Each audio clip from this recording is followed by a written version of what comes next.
Okay, good morning, y'all. How y'all doing? How y'all doing? All right? Good morning, good morning, good morning. We're going to continue what we started last week as far as playing Black History videos. So I don't want to take too much time. I'm just going to give a quick introduction about it. This is a 7-part series found on YouTube. It's called Black Wisdom Matters. So check it out. Today we'll be watching part 3. I think it's like 15 minutes. And then we'll discuss it after. So y'all ready?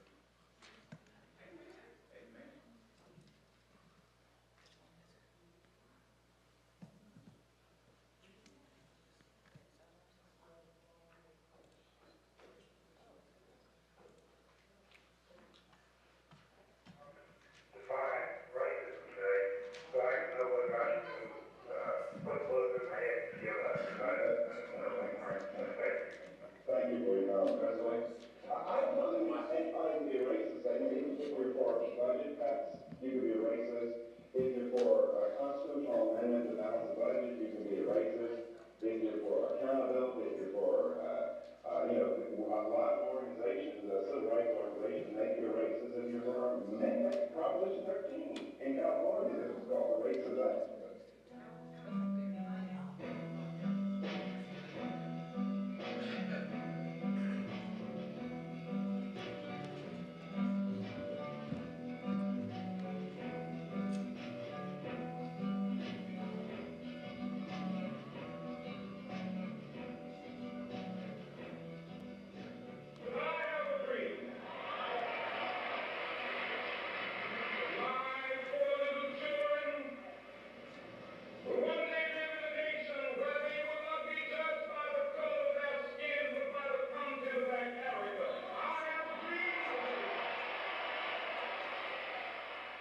We have made some very significant strides. There's no doubt about the fact that we've come a long, long way since the days of slavery and since the days of rigid segregation. And one of the things that we can joyously point out is that legal segregation is dead today. There was no debate in America about whether or not there was racial discrimination. Everybody knew there was. The question was what we're going to do about it. I think of 1964 and the Civil Rights Bill as the point at which America capitulated and apologized. We were wrong. Here's a huge piece of legislation affirming our commitment to not do this anymore. As a historical gesture, it was one of the great moral acknowledgement of any society ever.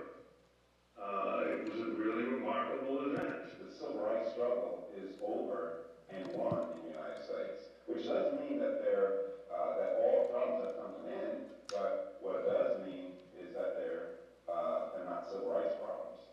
If you're a progressive, if you're a liberal, you want to keep race front and center in our national debates, whether it's relevant to the discussion or not. You want to keep it front and center because you think it works for you politically. The goal is to tell black people that we're victims, that discrimination and racism remain major problems in America, when in fact they don't. They want black people to vote for the Democratic Party. The Democratic Party gets 95% of the black vote, and the reason they get it is because blacks are convinced that the number one issue facing the country right now is social justice, racist white cops, discrimination, systemic racism, microaggression, whatever new word they come up with. And it's a bunch of nonsense. The number one problem domestically facing this country is the breakdown of the family. And President Obama said it. I didn't. The intellectuals have told them that the world is unjust, that other people are keeping them down, that the fact that they don't have what other people have is somebody else's fault. We need to fix ourselves more frankly. You know, there's 75% of all black children born out of wedlock. Where's the evidence of a lack of social justice? When a black suspect is killed by a cop, believe me, the media is on it, people are watching it. If racism were the pervasive challenge facing the country, why are poor blacks failing in systems run by their own people? In Baltimore, where Freddie Gray was killed, Freddie Gray died in a van, I should say, was killed, died in a van. You have a city that's 45% black. City council is 100% Democrat. The majority of city council was black, the number 2 cop was black, the majority of the command staff is black, the mayor is black, the AG is black, and yet here we are talking about racism. There are no important forces in American life advocating for racism. You need to, as blacks, we need to ask ourselves why we have become so dependent on this delusion that we live in a society that is intent on keeping us down. That's over with. It isn't that kind of, it's just over with. Racism is the all-purpose explanation for what ails Latin America. There are a lot of people making a lot of money from that area, and they want to keep it out there. Politics, like everything else, has some things it can do and some things it can't do. And from what I've seen of groups around the world economically, one of the things it seems not to be able to do is raise groups from poverty to affluence. People have discriminated against other people wherever they've had the power to do it, almost everywhere in the world, almost every period of history. Some groups have kept back by this, and some groups, it seems to make no difference whatever. The fact that people didn't hire Jews in the 19th century didn't stop Jews from hiring each other and dominating industries such as the garment industry or the beginning of great Hollywood movie studios and other areas of the economy. It is the skills that are crucial and not the fact that other people are willing or unwilling to hire. There is a access to indoctrination. You have the media, you have academia, you have Hollywood, all of which tell black people that they're victims. Most professors are to the left. The media certainly is all to the left, and Hollywood's to the left. And so you get up and you're indoctrinated all the time with things like social justice, inequality, the man's out to get you, we need a higher minimum wage, you name a left-wing policy, and you pick it up through osmosis. Liberals have no interest in a post-racial society. They may claim that they long for one, but when you want racially gerrymandered voting districts, you don't want a post-racial society. When you want racial preferences in higher education, you don't want a post-racial society. When you name your group Black Lives Matter, you are not practicing post-racialism. Making it a bigger issue than it needs to be is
First off, before we get started, I just want y'all to know, I asked Pastor about the bleeping, and he said it was cool, so don't look too crazy. He said that was okay.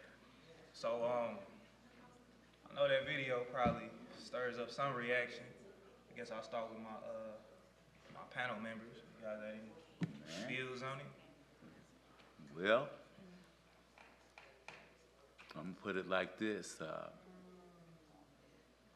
My grandfather and parents and them were from Sumter, South Carolina. And we used to make that trip going down south through Macon, Georgia, and all that back in the day when it was a racial problem. All down through the Gullah Land, Louisiana, South Carolina, Mississippi. It was a race problem. And if you look at the history, back then, blacks were moving north, you know, to get away from that travesty. And I can honestly say that, you know, I have experienced it at a young age, growing up in my junior years, early adolescence and teenage years. Yes, I was racist. I actually thought I was Huey P. Newton, wore the little hat with the little green jacket, because that was my environment that I was in. That's what, you know, I was being fed, which was supposed to be for change, okay? Because blacks were starting to retaliate, you know, against, you know, the oppression that they were dealing with down south, up north, and in California, Caltech, UCLA, and all of that. I'm gonna say it like this. My grandfather, once we got north from Sumter, South Carolina, his emphasis on racism was you go to school. He taught Mama and her brothers and all them, if you go to school and you get an education and you make something of yourself, you're going to be as equal. But I find that to be true and not true. I think the disparity over the years still exists in certain areas where they're really working toward trying, as time moves forward, to ease that up. But we've all experienced, maybe it's my mind and maybe it's not. I was blessed to be able to work for the Columbus Public School District in an administrative capacity. I started out, I went in as a custodian in an elementary school, made head custodian. Then I went to a middle school, made head custodian. I went to a high school, made head custodian. My dad had sent me to school, so I qualified, you know, to be eligible for the promotion. I got promoted as one of the administrators in the Columbus Public School District in charge of 16 school buildings. So if you pull yourself up by your bootstraps and you make decent money, I'm gonna say it like this: what you eat don't make me fat. I gotta live for me and how I materialize the people around me, which I don't put myself no higher or no lower than anybody. Today, there has been a shift. Back then, when turmoil was across the United States, and I thought I was Huey P. Oh, I didn't think nothing about our counterpart, if you will. I didn't like him because I felt like the man had his foot on our neck. But as I grew older, went to the military, stayed in there for 10 years. When I went in there, I still had that avant-garde attitude, that rebellious attitude. Other counterparts, the white guys from Arkansas and Mississippi and all that, they came with their stuff. We came with ours. But the attitude of the military is you in here, there's no black, there's no white, you all are green. And if they had a whiff of racism within there in their face, it wasn't nice. So, to cut a long story short, my position is this. If you work hard, you go to school, you carry yourself in an acceptable way for society, because yes, there is a way to carry yourself in society. You're going to be accepted as a man. Things are changing now. It's all about ability, performance, attitude, aptitude. So I myself, we're moving in a place today with the DEI and all that moving out, where your qualifications and how you carry yourself is going to cause people to look at you in the way that they want to look at you. It ain't going to be no black, white, Hispanics, because if you look at all these races, you can find something good in them all, and you can also find something bad. I'm done. Agree.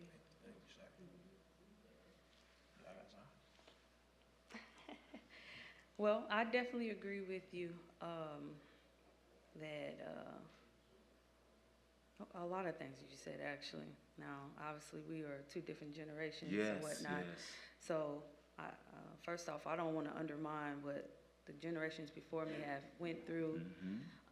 That's not to say that I don't think racism ever existed or still exists in some type of way, but I feel like your mindset and, like you say, your skill set is what's going to get you ahead in life. And I'm a true testament of that in my own life.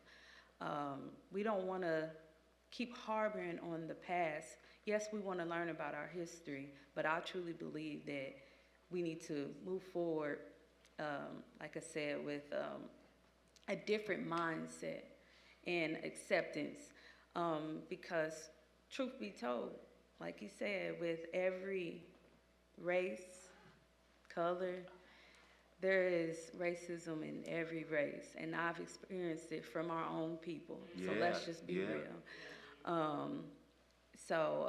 Again, I truly believe that it's about your mindset, and let's not forget, we are Christians. We are disciples of Christ. Amen. So Amen. we lead with that first. Can I interject something as well I left out? You know, there was a time, in like, you know, I'm saying there's, you know, different parallels today. Like, yes, this racism, I'll give you a perfect example. You got the Mexicans, you got blacks. The Mexicans don't want the blacks to date their women. And the blacks want to date the Mexican women. But the Mexicans, in their opinion, that's where the racism is, because the gang members, I had a young man tell me that he was dating a Hispanic. And the Hispanic guy broke that up. Said, you can't have our women. Now, that's not blatant racism. I don't know what is. And that goes across the board. So it's here, but it's so, how can I say, subliminal, or so undercutted where you can't see it, that you have to allow your attributes to perceive you. Yeah. And just real quick, I wonder how many of y'all truly voted for Obama because of the color of his skin? Okay. And once he got in that office, and he stayed in that office for another 4 years after that, How many of y'all regretted that? Cause he didn't do nothing for us. Do nothing.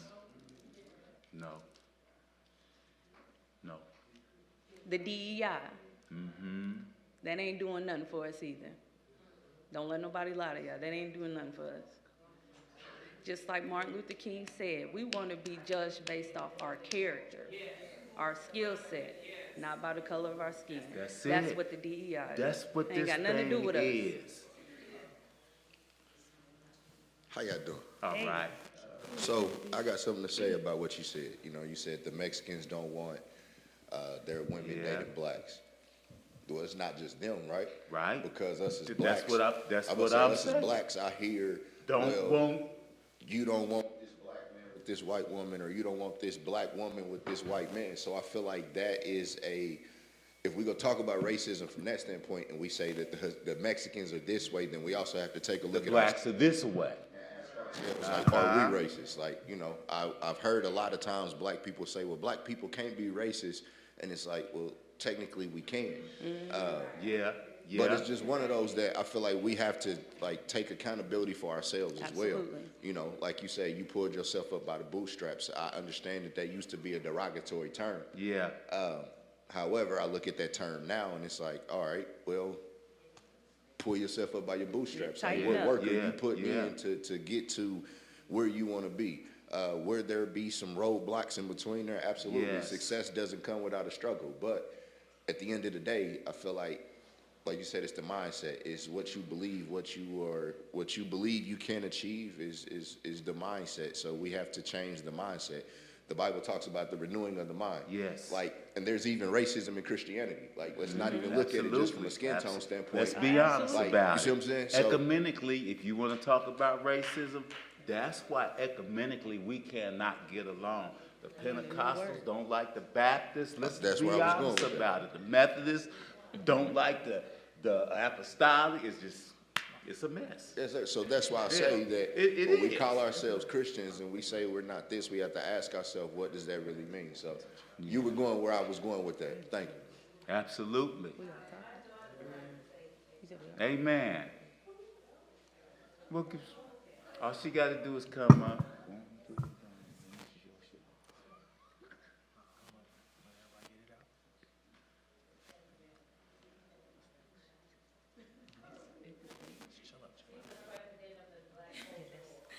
Hi. Amen.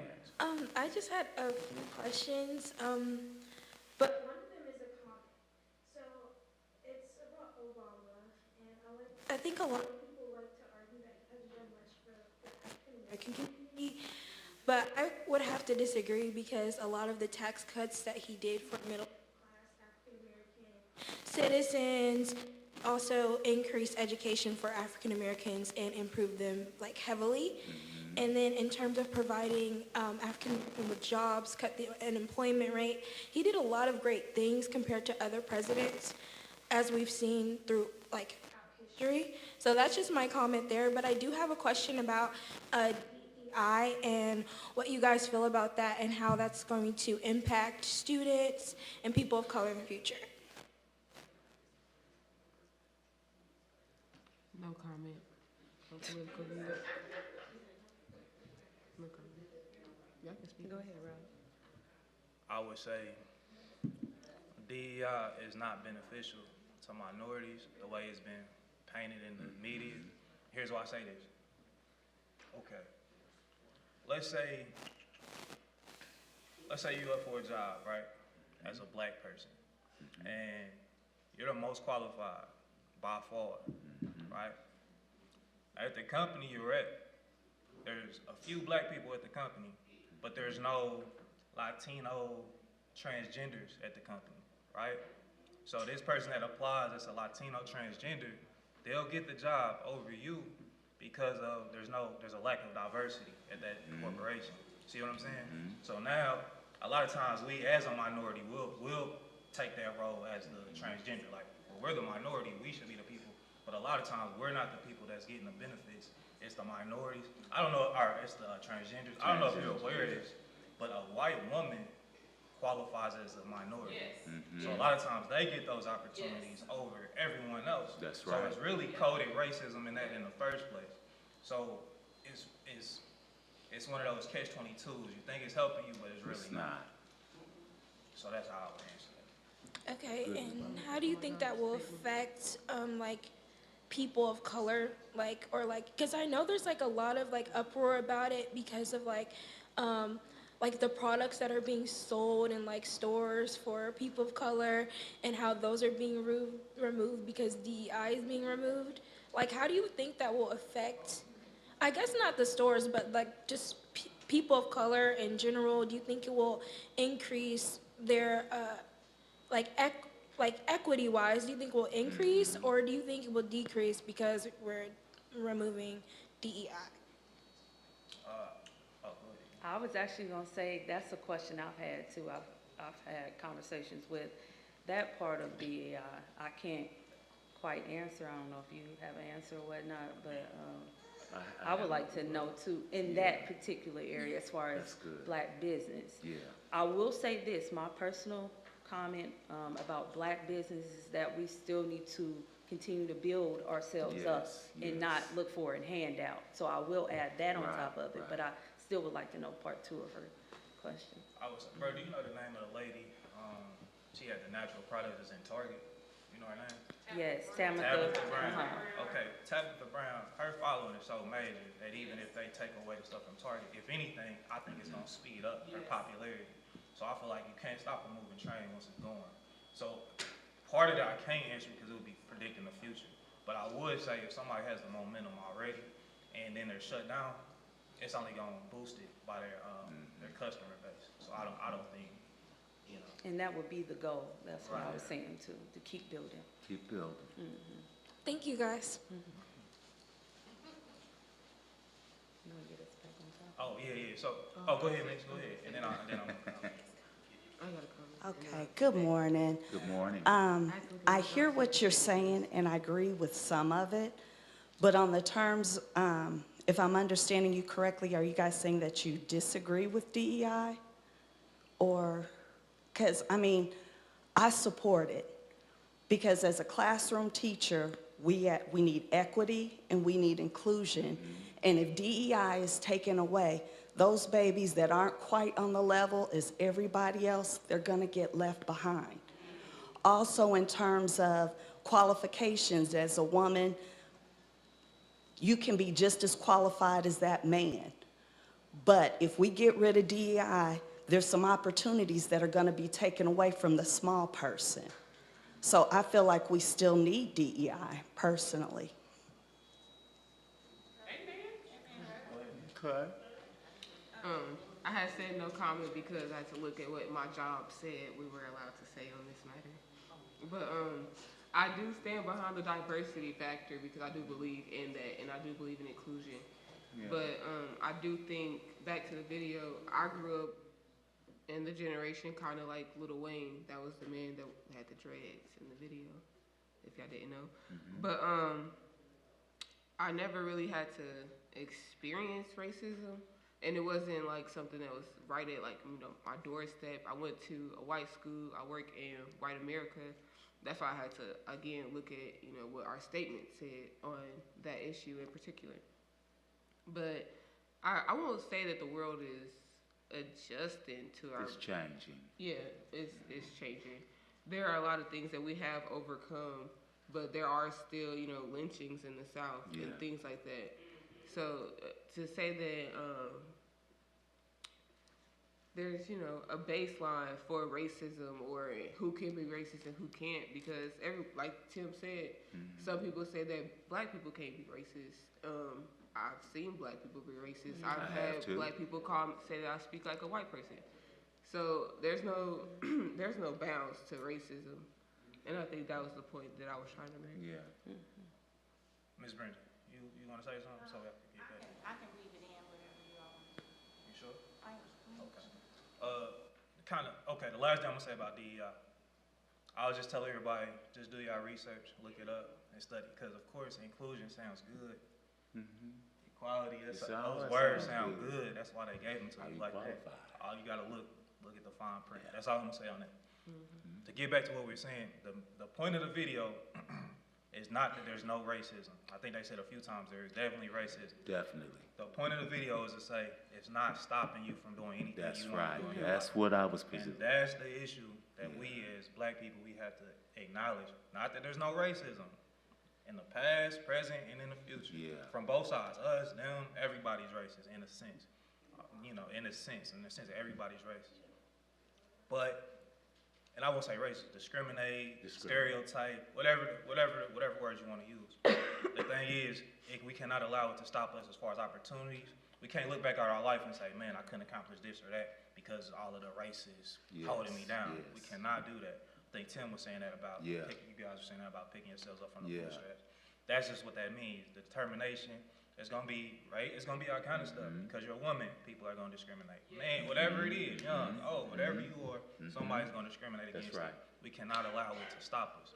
You brought up Lil Wayne. I just wanna tell y'all a quick story. Because a lot of times when people watch that video, they say, Lil Wayne, how can he say that? I heard some of y'all in the audience say, he's rich, he can say that, right?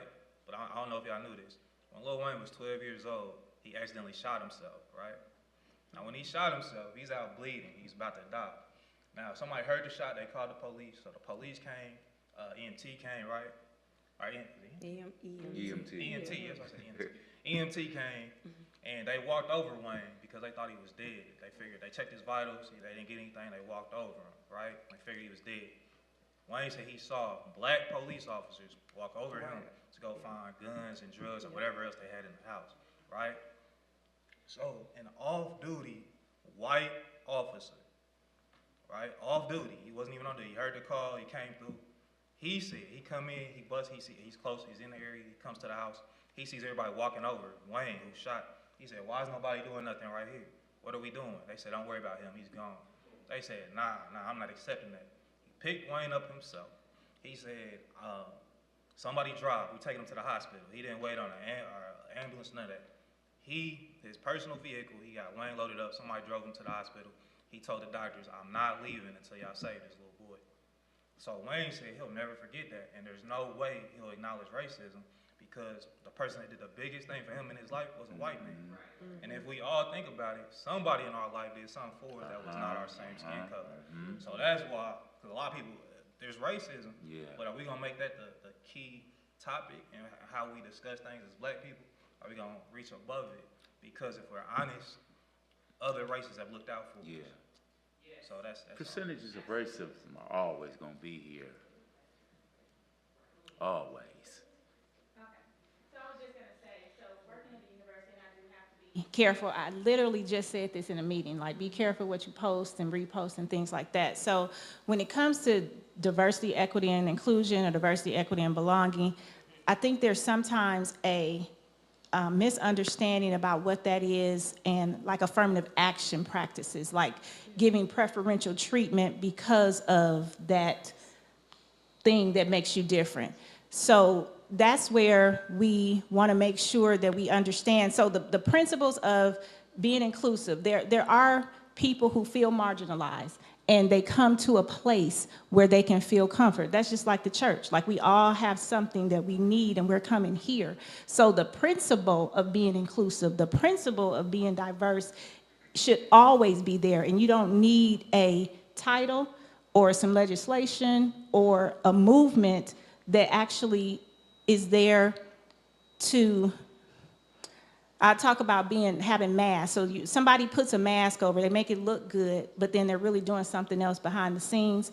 That's kind of how some people have taken that movement of diversity, equity, and inclusion, because it's not really what they're trying to do it to be. I remember I worked with I work in financial aid at a higher education institute, and so I worked somewhere where it was a primarily Black institution, as a HBCU, and they actually would have minority students who weren't Black who said, I need this scholarship because I'm a minority, because I'm a minority in this environment, because this is an HBCU and I'm not Black. Right. So I need financial aid, and you need to give me this scholarship because it says that I'm a minority.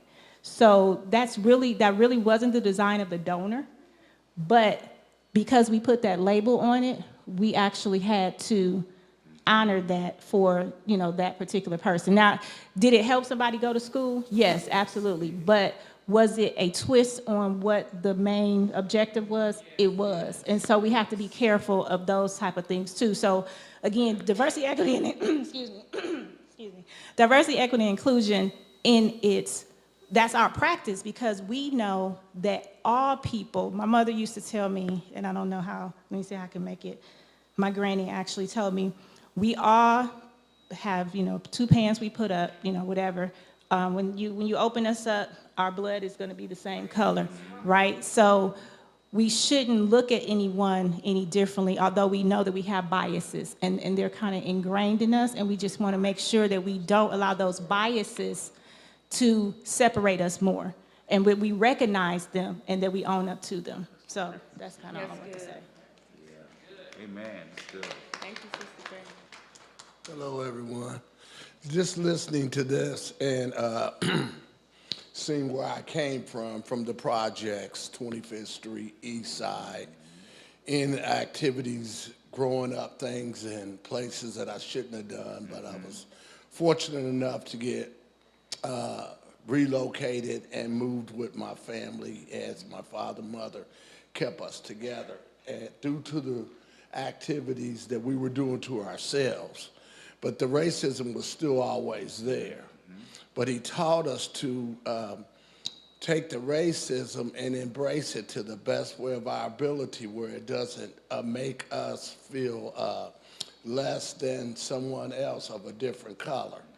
He taught us to go to school, to learn, and to take that opportunity and reverse it. Yes.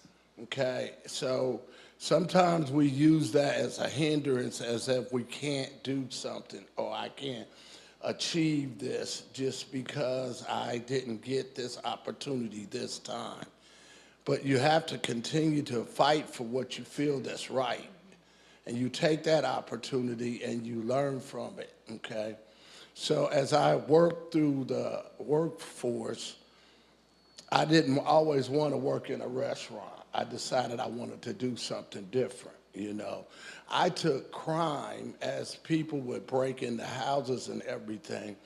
I said I would do the opposite. I would put in security systems and cameras to, that would be an opportunity that I know that it's going to always be there, because it's going to be always somebody trying to take something that doesn't belong to them. But as I worked through that task force, I was the only black for many years, a long time, maybe 20 years, okay? And going through that schooling and everything, it was a challenge. But I knew what my purpose was, okay? So I took that and succeeded and taught my kids the same thing, to take that racism and instead of holding up a sign, you know, hold up a book, you know, and be able to think before you speak, you know what I mean? To be able to handle yourself when I'm not around so that you can be grounded, you know what I mean? So racism is going to always be there, and some people use that for different aspects, you know, but if we don't get stuck on it, then we can move forward. We can have our business, we can do the things that we want, we can teach our grandkids things that they need to know. There you go. Very good.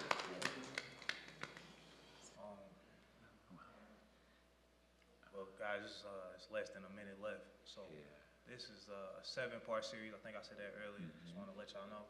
I appreciate this conversation. It's been very informative. I like hearing different people's points of views on these type of things. So I really enjoyed it. I hope you have too. Do you guys have anything to say before we shut it? I like starting a conversation. Yeah, it's been good, you know, and racism will always be here. Like I said, and it was mentioned, I encourage our young people, you know, to go to school, you know, be better. Just if you see yourself in a place right here, reach to the stars, you know, because it's out here, it's for everybody. you have to have the desire, you know, to want to be better. Everybody can drink, smoke, and slime around, if you will. And I can talk like that. I ain't never been in jail. I ain't been in no trouble. Okay? So you have to pick and choose what you want to do in this life. It's here for you. I'm good. That's great. Thank y'all for your time.